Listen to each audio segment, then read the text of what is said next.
All right, so you would have heard and noticed a few times through the last couple of segments that I've been mentioning the client a lot and what their needs are. And I've challenged us to think about whether we truly understand our clients. And I know the answer, but I want you to start to really think about this over the next few slides. How well do you know your clients? How well can you articulate their challenges and their opportunities? Who are their key people in their business and what are they trying to achieve in their roles? What are their challenges in their departments? Because each client is going to be different and it's going to be based on a few things. It's going to be based on their size. Most of us in this presentation are really dealing with the micro and small businesses. We're dealing with clients that are that 1 to 49, 50 FTE, and then we might have a couple of those sort of medium-sized businesses that are our anchor clients that've been with us quite a while. And there's probably some similarities in the way they operate. We're not typically working with government. We're not typically working with enterprise. We're in that SMB space. They typically won't have any ICT staff. They'll typically be owner-led. They might have a board. They're wanting us to advise them and really own their technology. Then they're looking for a partner. As compared to when you start getting into the more mid-market space and above, where they have internal expertise. They're looking for us either for speciality or co-managed approach. We already know by nature that these segments are very different. They have very different ways of doing it. Even in the small business, I already mentioned micro business. A micro business that's less mature, that might be 1 to 10 sort of people compared to a 20 to 50 person company, will typically operate differently just by the size, the maturity that naturally has to happen. And so we need to really get a lot better at understanding those segments and be more articulate in what we do. And that starts by understanding the key roles in the business. So when you think about it, who are you typically interacting with? And is that the right person to be interacting? So if we think about, say, a medical practice, most of us, our key contact will be the practice manager. They're the operational manager of the day-to-day of keeping everything running. Now, this was a default position when we're coming from a purely end-user support and infrastructure management. There's nothing strategic about it. We're just keeping the lights on and we're making sure we're resolving issues so it doesn't affect our business operations. This makes sense. This is why we're often paired with that operational management level, because that's where we come from. But when you start looking at those technology categories again, are we talking to the right person? I'll use cybersecurity as an example. An operations manager doesn't care about cybersecurity until something goes wrong. That's because they only want the lights turned on. They're trying to manage day-to-day revenue generation and client services being delivered. Cybersecurity is just a cost. They're not thinking about this strategically to how to prevent reputational damage to the business. They're not trying to think about the cost relationship between investment in cyber practices and leveraging cybersecurity insurance. That's not their job. That's not their personality. That's not what they need to do. Where that sort of conversation is going to have a lot more impact with the CFO. They're a lot more risk-based. They're trying to look at how do I protect the revenue that I generate, compared to a CEO that's often looking at how do I protect my reputation out there with clients? How do I ensure that we've got a good internal culture? How do I grow the business?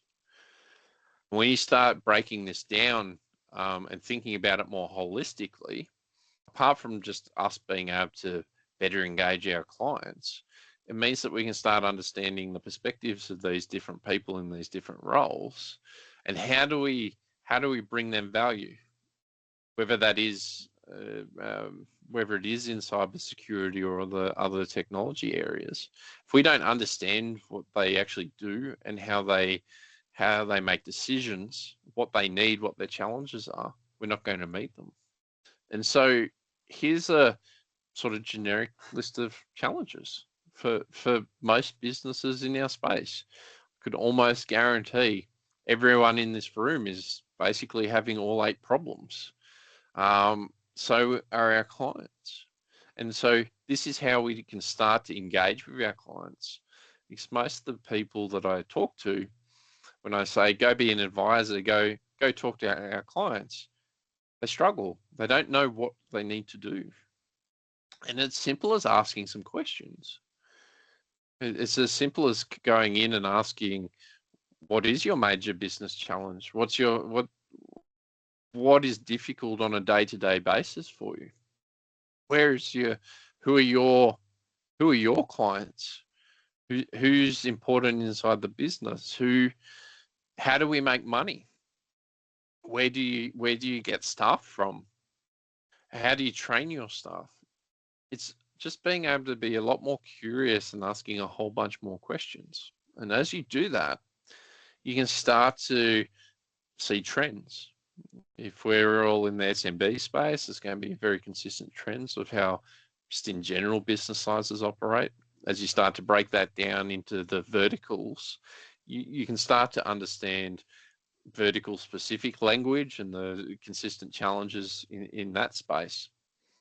And when you can start doing that, then you can start flipping it around to be the leader. So instead of going and asking 2 clients these questions of, how do you make your money? You can start to walk into the 3rd client and go and ask, do you make your money this way? Have you noticed these challenges to doing X, Y, Z? And all of a sudden that starts to flip the script. But we need to be deliberate about doing this, which most of us aren't. Going back to that starting question, are we client-centric? Do we understand our clients?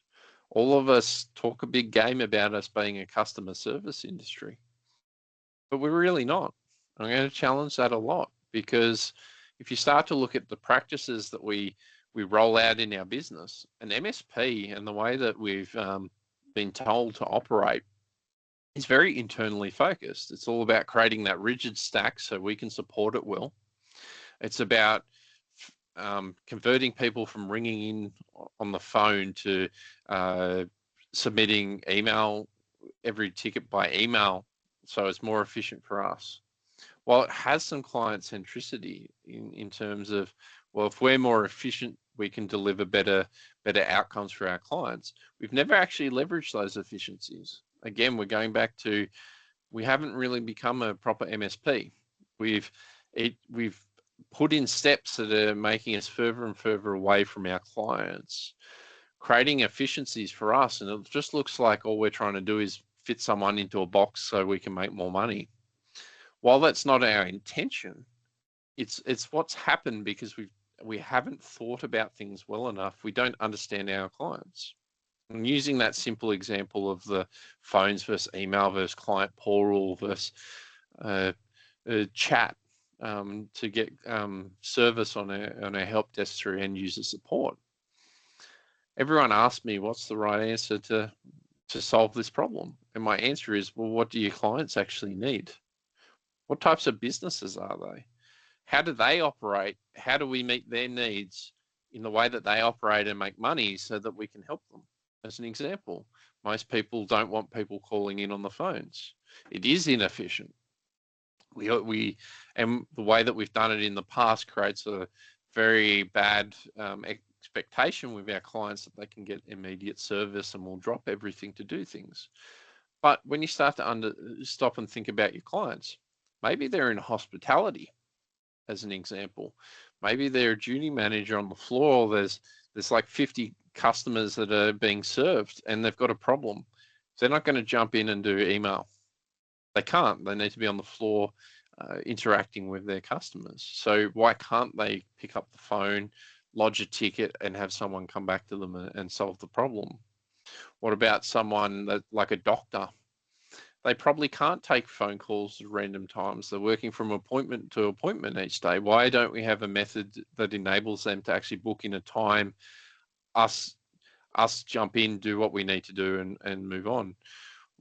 Why, if we're a professional services industry behind a desk, do we need a phone call and try and play email tag? Could we not chat while they're able to do other work? There's so many different things and nuances that we can make a lot better decisions when we start to understand our clients. And this is what I really mean by client centricity.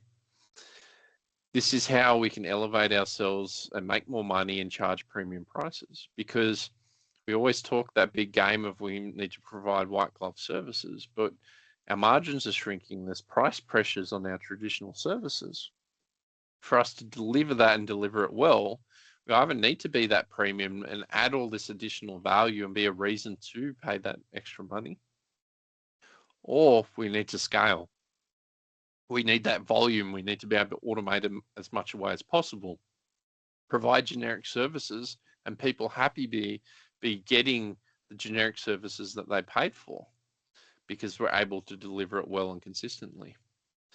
But most of us are sitting in the middle. We're neither a volume-based player, nor are we a proper boutique that's bringing high value. And this is why a lot of us are struggling to convey our value. And so, as I finish this segment, I want to bring it back. I've been talking about a bunch of different things at you. What clients really care about are these three things: how are they going to grow, how are they going to generate profit, and how are they mitigating the risk of the different possible impacts across their business against their growth or their profit. If we can start to understand that in language that they use in their industry, we can bring them thoughts and challenging questions to get them to think differently. All of a sudden, we're a value player. If all we're doing is coming back and talking about how fast we respond on the phone and getting caught up into ticket level discussions, we're not meeting any of these things, because those ticket level issues, they only care when we don't solve something well enough, and it builds up until they get annoyed at us, and then we solve it and we go back to business as usual. That's what we've lived off for so long. Clients were happy enough to have the devil they know, but they know they need to grow their business and their profits. They're hearing about AI, they're hearing about cybersecurity, they're hearing about these challenges and opportunities in their industry, and other people are talking to our clients about these things. And this top-down approach trumps that ticket level conversation. And that's why the client churn is ever increasing.